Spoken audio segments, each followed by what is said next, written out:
Pottery. So let me see if I can find Nancy, Rory and Bunty's daughter.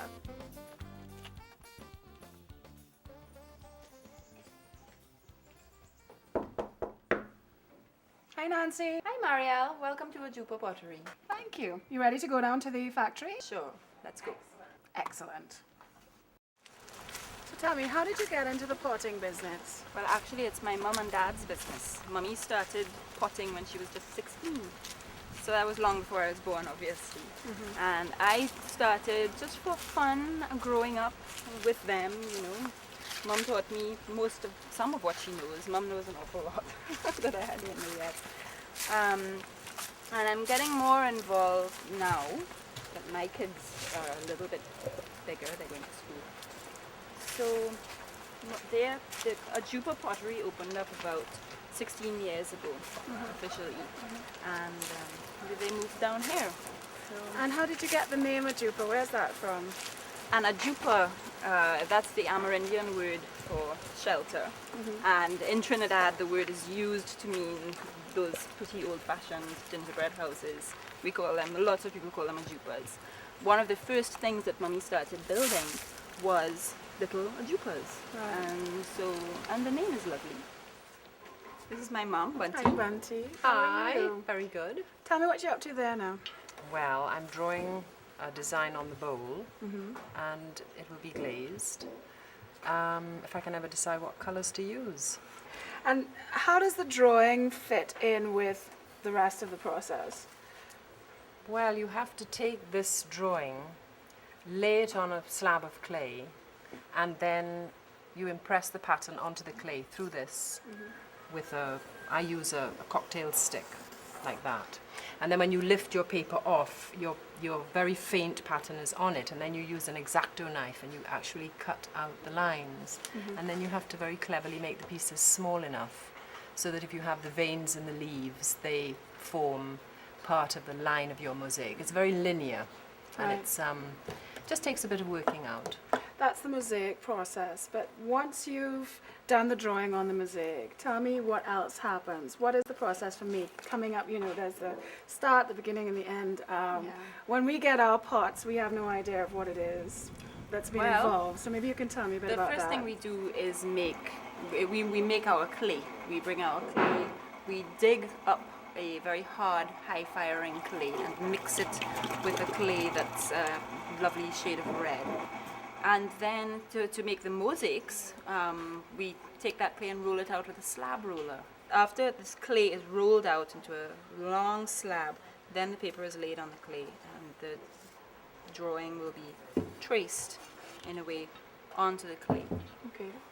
We use the clay in many different ways. We have a potter who comes sort of 4 times a month, and he throws all our rounded shapes on the wheel. So anything that has got a nice round sort of spherical shape has started off on the wheel. And what about, we saw some shots of people doing like iguanas. We saw some, what's that? That's quite different. That is, the iguanas start life, but very, very roughly in a plaster of Paris mold. They come out looking like something maybe a 2-year-old has made. And then Christine and Zelina work on them and refine them and put them onto plates. They just start off as a lump of clay, really. You know, like a plasticine. Anything you can think of that you could make with plasticine, you can make it in clay. The difference is the clay can be fired and then you can keep it forever. Right. Because it then becomes hard.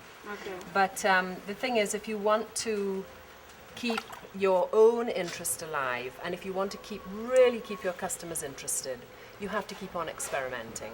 And that means taking risks. So you said keeping your interest alive. You've been doing this for a long time. You must love it. Sometimes I love it. Right now I'm going through a bad path. But I started when I was about 18.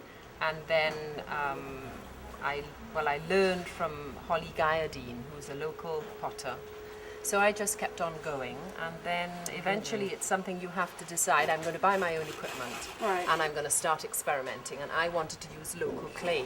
So I started going all over the countryside with Rory, my husband, and just digging up clay and bringing it home and making pots and trying it out. And So yeah, well, tell me about the Nancy Bunty situation. Well, no, I will tell you.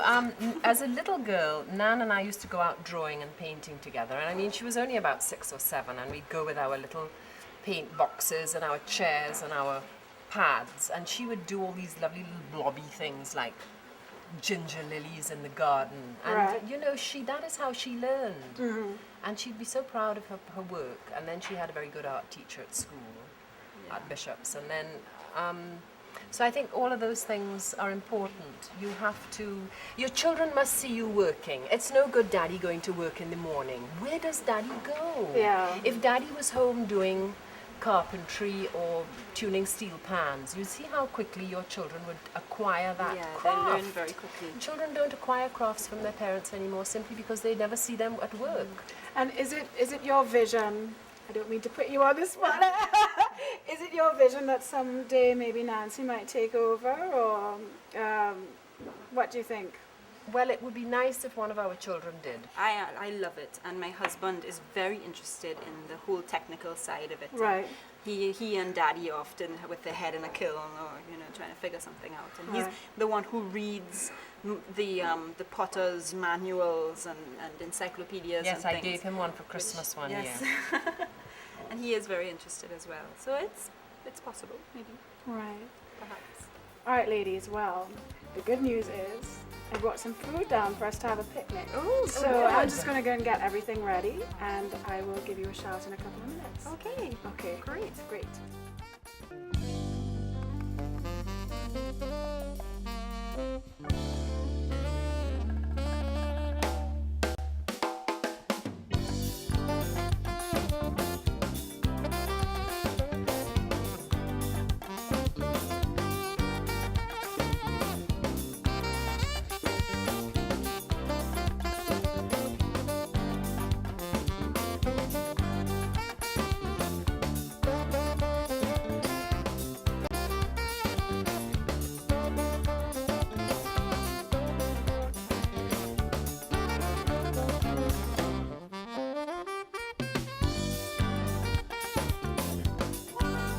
Calypso soul food.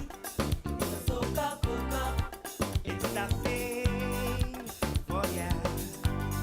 Calypso soul food. The real mix up. It's the thing for ya. Breadfruit cook up with coconut milk. Oil down. Black eyed peas. You can't go wrong. But the thing for you is some dashing and callaloo. Calypso soul food. The soca menu. It's the thing